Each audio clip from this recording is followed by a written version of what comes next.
स्वागत है आप सबको हमारे चैनल आध्यात्मिक रहस्य में। हमारे साथ इस रामायण की यात्रा में जुड़ने के लिए बहुत बहुत धन्यवाद। अगर आप पहली बार हमारे चैनल पे आए हो तो प्लीज चैनल को सब्सक्राइब जरूर करें। तो चलिए शुरू करते हैं। अयोध्या कांड 30वां सर्ग।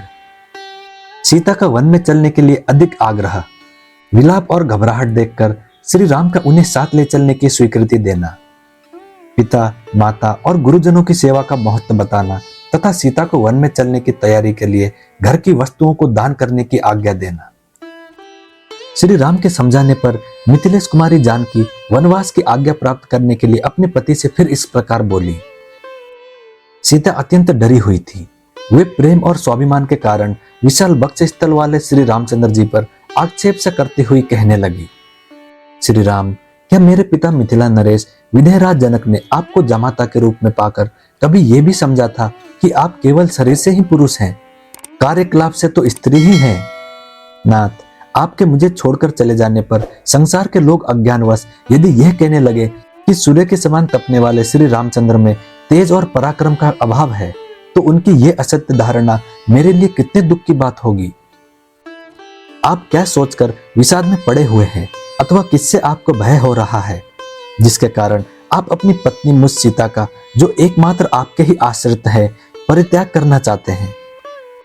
जैसे सावित्री धूमत्सेन कुमार वीर पर सत्यवान की ही अनुगामिनी थी, उसी प्रकार आप मुझे भी अपनी ही आज्ञा के अधीन समझिए। निष्पाप रघुनंदन, जैसी दूसरी कोई कुल कलंकिनी स्त्री पुरुष पर दृष्टि रखती है, वैसे मैं नहीं हूं। मैं तो आपके सिवा किसी दूसरे पुरुष को मन से भी नहीं देख सकती, इसलिए आपके साथ ही चलूंगी। आपके बिना अकेली यहां नहीं रहूंगी। श्री राम, जिसका कुमार अवस्था में ही आपके साथ विवाह हुआ है और जो चिरकाल तक आपके साथ रह चुकी है, उसी मुझ अपनी सती साध्वी पत्नी को आप औरत की कमाई खाने वाली नट की भांति दूसरों के हाथ में सौंपना चाहते हैं। निष्पाप रघुनंदन, आप मुझे जिसके अनुकूल चलने की शिक्षा दे रहे हैं और जिसके लिए आपका राज्याभिषेक रोक दिया गया है, उस भरत के सदा ही वशवर्ती और आज्ञा पालक बनकर आप ही रहिए। मैं नहीं रहूंगी। इसीलिए आपका मुझे अपने साथ लिए बिना वन की ओर प्रस्थान करना उचित नहीं है। यदि तपस्या करनी हो, वन में रहना हो अथवा स्वर्ग में जाना हो, तो सभी जगह मैं आपके साथ रहना चाहती हूँ। जैसे बगीचे में घूमने और पलंग पर सोने में कोई कष्ट नहीं होता, उसी प्रकार आपके पीछे पीछे वन के मार्ग पर चलने में भी मुझे कोई परिश्रम नहीं जान पड़ेगा। रास्ते में जो कुश कांस, सरकंडे, सिंह और कांटेदार वृक्ष मिलेंगे, उनका स्पर्श मुझे आपके साथ रहने से रुई और मृग चर्म के समान सुखद प्रतीत होती है। प्राण वल्लभ, प्रचंड आदि से उड़कर मेरे शरीर पर जो धूल पड़ेगी, उसे मैं उत्तम चंदन के समान समझूंगी। जब वन के भीतर रहूंगी, तब आपके साथ घासों पर भी सो लूंगी। रंग बिरंगे कालीनों और मुलायम बिछौनों से युक्त पलंगों पर क्या उससे अधिक सुख हो सकता है? आप अपने हाथ से लाकर थोड़ा या बहुत फल, मूल या पत्ता जो कुछ दे देंगे, वही मेरे लिए अमृत रस के समान होगा। ऋतु के अनुकूल जो भी फल फूल प्राप्त होंगे, उन्हें खाकर रहूंगी और माता पिता अथवा महल को कभी याद नहीं करूंगी। वहां रहते समय मेरा कोई भी प्रतिकूल व्यवहार आप नहीं देख सकेंगे। मेरे लिए आपको कोई कष्ट नहीं उठाना पड़ेगा। मेरा निर्वाह आपके लिए दुभर नहीं होगा। आपके साथ जहां भी रहना पड़े, वही मेरे लिए स्वर्ग है, और आपके बिना जो कोई भी स्थान हो, वो मेरे लिए नरक के समान है। श्री राम, मेरे इस निश्चय को जानकर आप मेरे साथ अत्यंत प्रसन्नता पूर्वक वन को चलें। मुझे वनवास के कष्ट से कोई घबराहट नहीं है। यदि इस दशा में भी आप अपने साथ मुझे वन में नहीं ले चलेंगे, तो मैं आज ही विष पी लूंगी, परंतु शत्रुओं के अधीन होकर नहीं रहूंगी। नाथ, यदि आप मुझे त्याग कर वन को चले जाएंगे, तो पीछे भी इस भारी दुख के कारण मेरा जीवित रहना संभव नहीं है। ऐसी दशा में मैं इसी समय आपके जाते ही अपना प्राण त्याग देना अच्छा समझती हूँ।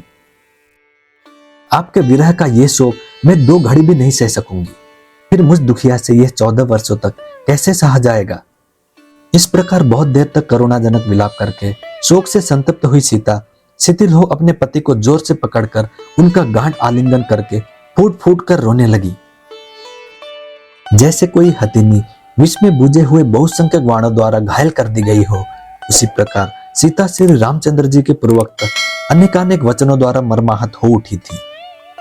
अतः जैसे अरणी आग प्रकट करती है, उसी प्रकार वे बहुत देर से रोके हुए आंसुओं को बरसाने लगी। उनके दोनों नेत्रों से स्फटिक के समान निर्मल संताप जनित अश्रु जल झर रहा था, मानो दो कमलों से जल की धारा गिर रही हो। बड़े बड़े नेत्रों से सुशोभित और पूर्णिमा के निर्मल चंद्रमा के समान कांतिमान उनका वो मनोहर मुख संताप जनित ताप के कारण पानी से बाहर निकाले हुए कमल के समान सूख सा गया था। सीता जी दुख के मारे अचेत सी हो रही थी। श्री रामचंद्र जी ने उन्हें दोनों हाथों से संभालकर हृदय से लगा लिया और उस समय उन्हें सांत्वना देते हुए कहा, देवी, तुम्हें दुख देकर मुझे स्वर्ग का सुख मिलता हो तो मैं उसे भी लेना नहीं चाहूंगा। स्वयंभू ब्रह्मा जी की भांति मुझे किसी से किंचित भी भय नहीं है।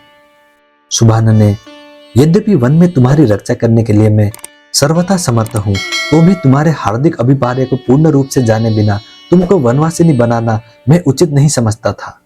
मिथिलेश कुमारी, जब तुम मेरे साथ वन में रहने के लिए ही उत्पन्न हुई हो तो मैं तुम्हें छोड़ नहीं सकता। ठीक उसी तरह जैसे आत्मज्ञानी पुरुष अपनी स्वाभाविक प्रसन्नता का त्याग नहीं करते।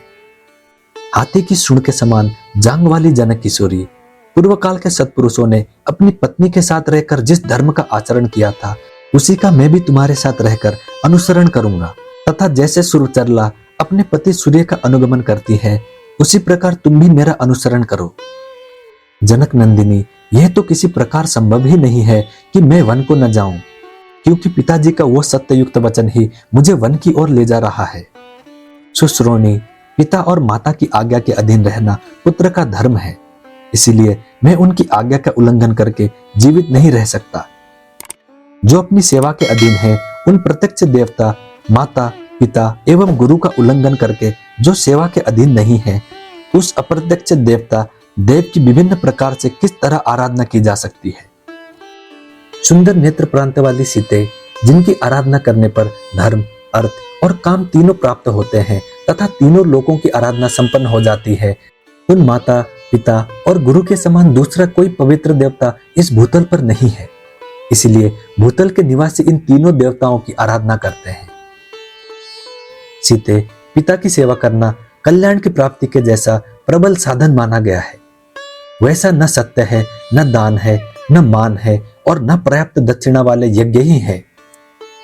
गुरुजनों की सेवा का अनुसरण करने से स्वर्ग, धन धान्य, विद्या, पुत्र और सुख कुछ भी दुर्लभ नहीं है। माता पिता के सेवा में लगे रहने वाले महात्मा पुरुष देवलोक, गंधर्वलोक, ब्रह्मलोक, गौलोक तथा अन्य लोकों को भी प्राप्त कर लेते हैं। इसलिए सत्य और धर्म के मार्ग पर स्थित रहने वाले पूज्य पिताजी मुझे जैसी आज्ञा दे रहे हैं, मैं वैसा ही बर्ताव करना चाहता हूं, क्योंकि वह सनातन धर्म है। सीते, मैं आपके साथ वन में निवास करूंगी। ऐसा कहकर तुमने मेरे साथ चलने का दृढ़ निश्चय कर लिया है। इसीलिए तुम्हें दंडकारण्य में ले चलने के संबंध में जो मेरा पहला विचार था, वह अब बदल गया है। मद भरे नेत्रों वाली सुंदरी, अब मैं तुम्हें वन में चलने के लिए आज्ञा देता हूं। भीरू, तुम मेरी अनुगामिनी बनो और मेरे साथ रहकर धर्म का आचरण करो। प्राण वल्लभे सीते, तुमने मेरे साथ चलने का जो ये परम सुंदर निश्चय किया है, यह तुम्हारे और मेरे कुल के सर्वथा योग्य ही है। सुश्रोणी, अब तुम वनवास के योग्य दान आदि का कर्म प्रारंभ करो। सीते, इस समय तुम्हारे इस प्रकार दृढ़ निश्चय कर लेने पर तुम्हारे बिना स्वर्ग भी मुझे अच्छा नहीं लगता है। ब्राह्मणों को रत्न स्वरूप उत्तम वस्तुएं दान करो और भोजन मांगने वाले भिक्षु को भी भोजन दो। शीघ्रता करो, विलंब नहीं होना चाहिए। तुम्हारे पास जितने बहुमूल्य आभूषण हो, जो अच्छे अच्छे वस्त्र हो, जो कोई भी रमणीय पदार्थ हो तथा मनोरंजन की जो सुंदर सामग्रियां हो, मेरे और तुम्हारे उपयोग में आने वाली जो उत्तमोत्तम शय्याएं, सवारियां तथा अन्य वस्तुएं हो, उनमें से ब्राह्मणों को दान करने के पश्चात जो बचे, उन सबको अपने सेवकों को बांट दो। स्वामी ने वन में मेरा जाना स्वीकार कर लिया। मेरा वन गमन उनके मन के अनुकूल हो गया। यह जानकर देवी सीता बहुत प्रसन्न हुई और शीघ्रता पूर्वक सब वस्तुओं को दान करने में जुट गई। तदंतर अपना मनोरथ पूर्ण हो जाने से अत्यंत हर्ष में भरी हुई यशस्विनी एवं मनस्विनी सीता देवी स्वामी के आदेश पर विचार करके धर्मात्मा ब्राह्मणों को धन और रत्नों का दान करने के लिए उद्यत हो गई। इस प्रकार श्री वाल्मीकि निर्मित आर्ष रामायण आदि काव्य के अयोध्या कांड में 30वां सर्ग पूरा हुआ। मैं उम्मीद करता हूँ श्री राम जी आपकी सारी मनोकामनाएं पूरी करें। जय श्री राम, जय हनुमान। अब मिलते हैं अगली वीडियो में।